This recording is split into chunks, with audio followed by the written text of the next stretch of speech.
4 things that make CDL school hard. There's a lot of opportunity, a lot of money coming from CDL, but first you gotta graduate. Hit that like button and let's talk about it. Now there's plenty of things to worry about when driving a truck, but for shifting, I'm gonna say it really separates the boys from the men. I feel like I can compare shifting to dribbling in a way, in a sense of both need to be smooth for your game to click. You know, when you're driving a truck, if you're not like really shifting right, everything's just gonna be miscombobulated.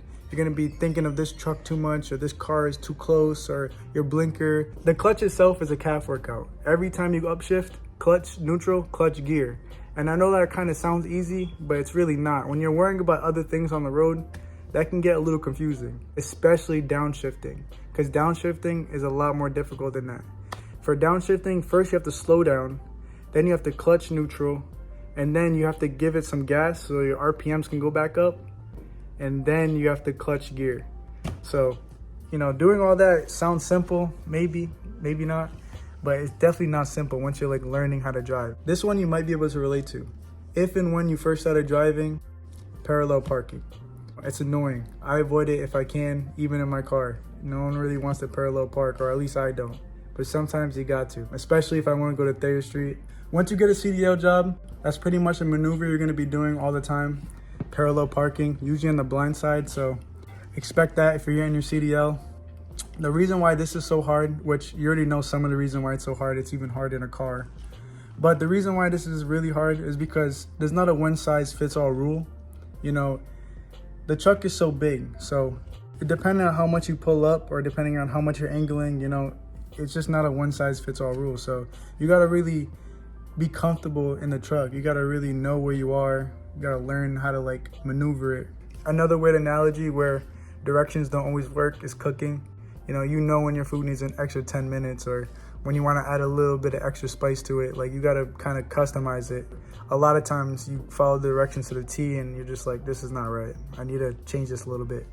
The third thing, I'm going to say memory. There's a lot of things to remember in CDL, a lot of things. So let's just start with the pre-trip. You have to remember every single part of that truck. That's a big truck. There's a lot of little pieces in that truck. So, well, pretty much every part. Obviously, it's not every single part, but all like the main stuff. So on top of that, you gotta remember your air brake test to a T.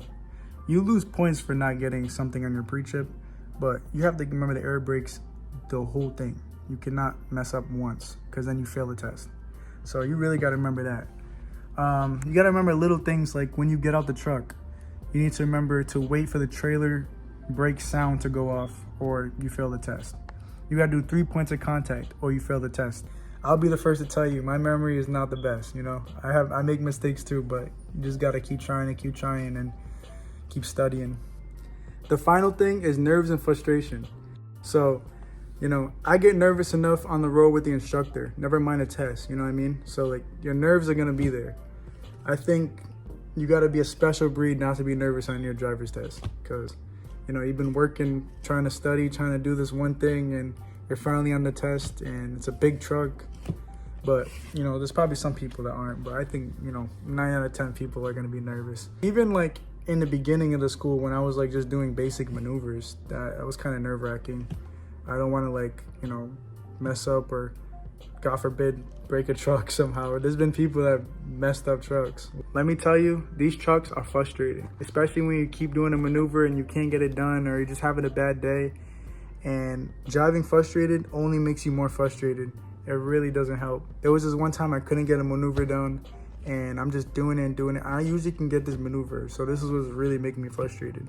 My teacher made me get out and, you know, take a break, which I did not want to do, but he told me to do it, so I did it. Went back on there and did it straight 2 times. You know, so I felt really good about that, and it made me realize how much being frustrated does not help you on the road or even in the yard.